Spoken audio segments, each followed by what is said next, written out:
தேர்தல் ஆணையத்தின் கட்டுப்பாடுகளால் கடந்த காலங்களைப் போல் இல்லாமல் நடப்பு மக்களவைத் தேர்தலில் கட்சிகள் சார்பிலான டி-ஷர்ட் ஆர்டர்கள் இல்லாத நிலை ஏற்பட்டுள்ளதாக திருப்பூர் தொழில்துறையினர் கவலை தெரிவித்துள்ளனர். தேர்தல் காலத்தில் அரசியல் கட்சிகள் தொண்டர்களுக்காக ஏராளமான டி-ஷர்ட்டுகள் வாங்கி தருவது வழக்கம். தமிழ்நாடு மட்டுமின்றி நாட்டின் பல மாநிலங்களிலிருந்தும் அனைத்து தொகுதிகளுக்கும் பிரச்சாரத்திற்கு தேவையான டி-ஷர்ட்டுகள் திருப்பூரில்தான் கொள்முதல் செய்யப்படும்.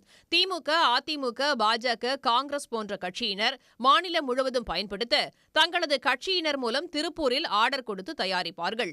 ஆனால் இந்த முறை மக்களவைத் தேர்தல் சூடு பிடித்துள்ள நிலையிலும் கட்சிகளின் சார்பில் டி-ஷர்ட் ஆர்டர்கள் இல்லாத நிலை ஏற்பட்டுள்ளதாக தொழில்துறையினர் கவலை தெரிவித்துள்ளனர். இதற்கு தேர்தல் ஆணையத்தின் கெடுபிடிகளே காரணம் என்றும் அவர்கள் கூறியுள்ளனர். அனைத்து மாநிலத்துடைய ஆர்டர்கள் இங்கே வருங்க. ஒவ்வொரு கட்சியோட சின்னங்கள் போட்டு நாங்கள் பணின்னு பண்ணி கொடுப்போம். இந்த வருஷம் பார்த்தீங்கன்னா ஒட்டுமொத்தமே 1% ஆர்டர் இல்லாத மாதிரி ஒரு சூழல் இருக்குது. என்ன காரணம் அப்படின்னா தேர்தல் கமிஷன் கடுமையான ரொம்ப ஸ்ட்ரிக்டாக இருக்காங்க. கட்சி சேவர்கள் அது கணக்கு கொடுக்கணும் அப்படி மாதிரி நிறைய ஒரு இக்கட்டான சூழல் உருவானங்காட்டி அது முழுமையாக எங்களுக்கு ஆர்டர் இல்லாத போயிடுச்சுங்க. இது திருப்பூரோடு ஒரு பெரிய ஏமாற்றம்.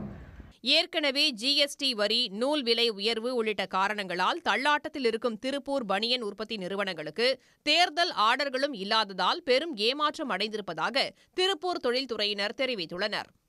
உடனுக்குடன் செய்திகளை தெரிந்து கொள்ள சன் நியூஸ் பெல் ஐகானை கிளிக் பண்ணுங்க.